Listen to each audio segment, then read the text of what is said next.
Hey everyone, welcome back to another quick 1250 point game in the series of Tomb Kings versus High Elves, playing against Ryan's unpainted High Elves because he's still waiting to see what happens in 9th edition, to see how he bases them, how he paints them, and unfortunately if he'll still be playing. But we are doing with the Tomb Kings here, we are using the general march radius, similar to Vampire Counts and Undead Legions, and we're also using the ETC 12% increase on points.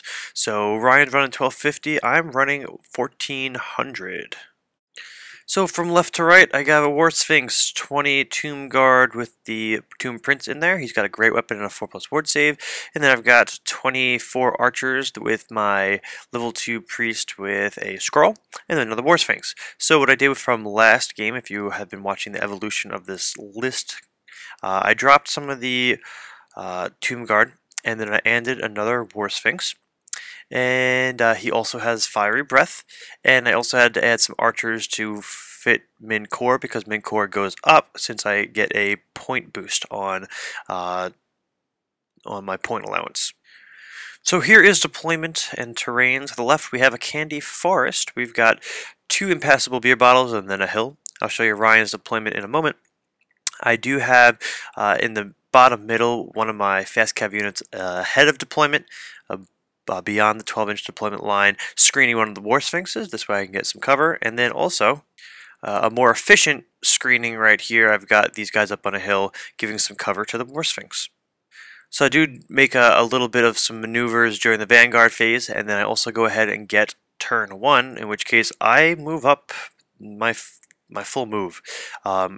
Right now what we are doing is I can march within 12 inches of my general, so everyone goes ahead and does so, getting first turn with the Tomb Kings list. If you have been watching these evolving lists and the past 3 videos, it's pretty essential and important. This way I can shoot down some of his fast cav and some of his archers and use them before they die. So my 15 fast cav shots killed 2 or 3 of his fast cav, and during magic I did try to get off Desert Winds, but Ryan does go ahead and dispels it, so that disables me from doing another move. So we have decided, I don't know if this is correct or not, but we decided that Winds of Magic is a move, which is just a simple regular move, not a march, because march is actually a maneuver, not a move as per the rulebook. But that's open to interpretation, but also open to what Undead Legions decides. And I actually have not read the book for Nagash. But if any of you have any rulings or ideas or interpretations below, please post it. Either way, we're just trying to give Tomb Kings a little bit of an edge here in this game. So marching and a little bit of point bonus is just what I need to try to get out there and kill some annoying high elves. So like one of the other games, Ryan goes ahead and takes this eagle and charges right on into the fast cav. We'll see how that goes. Last time he ran him into the forest, passed his difficult terrain test, but ended up losing to the fast cav, and the fast cav killed the eagle. But hopefully Ryan has some better luck here. He does go ahead and get Mystifying Miasma off, and he rolls up a 2, so I'm at, well, it's a D3, but the result of 3, 4, so it's 2. So I'm at -2 movement, so this guy is going to go ahead and march 4 inches, or march 8 inches with his 4-inch move, but that's about it. Fireball is underwhelming, it only kills 1 Horse Archer, and then I go ahead and scroll Searing Doom just to keep my War Sphinx alive. He didn't use a lot of dice and it wasn't a very high roll, but I didn't want that to get through, so I go ahead and scroll it. The Eagle whiffs in combat, which sucks, something like last time, but I do go ahead and do a wound back. Ryan fails his fear test, which is so unfortunate because now I'm hitting him on 3s and wounding him on 4s or 5s, and it's just no good. During shooting, the War Sphinx goes ahead and takes 2 wounds. And then we move back to the Tomb King's turn, in which case I go ahead and do some more marching about. So the right, I move the War Sphinx up as much as possible, and then during magic I am actually able to res the rest of that fast cav unit back because it took more damage during Ryan's shooting phase.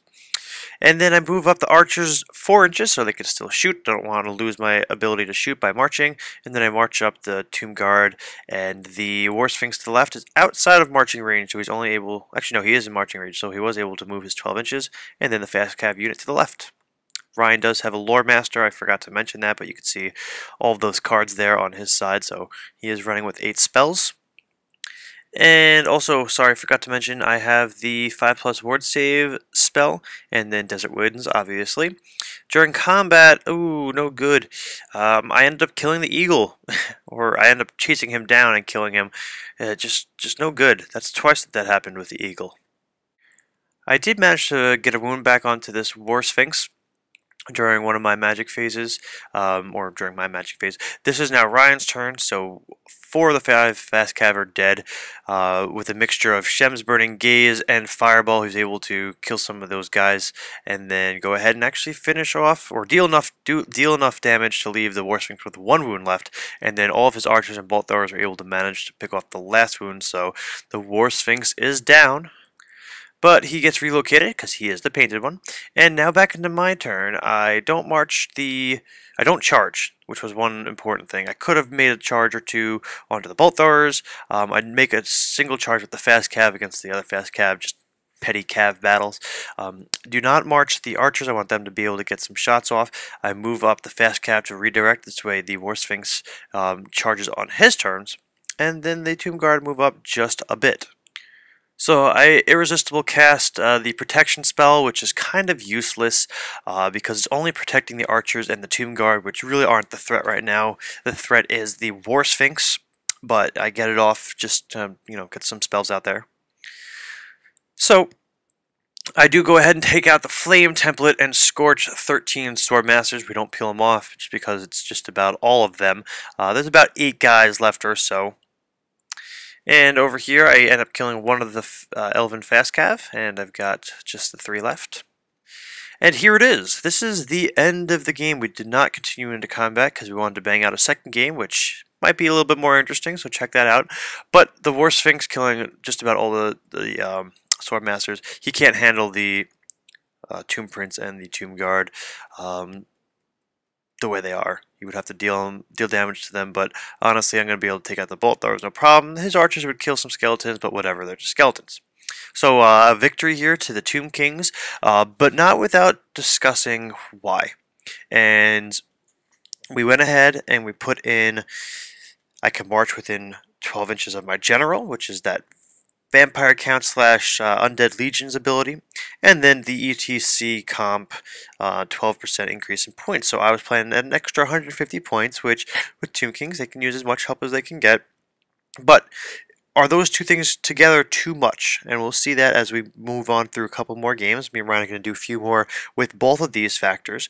Now, I don't know what's going on with ETC. I know very little about ETC, but with ETC right now, Tomb Kings get that point increase, which is great.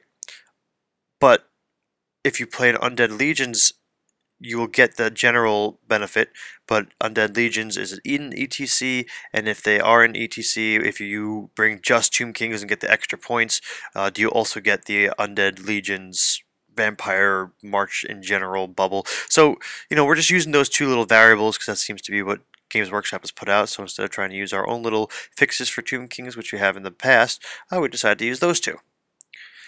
But hey, leave some comments below, let me know what you think, and stay tuned for the next game. It'll be the 5th game of Tomb Kings versus High Elves, and it's a little bit more interesting, a new High Elf list that will definitely switch it up. So stay tuned, and I'll see you guys in the next one.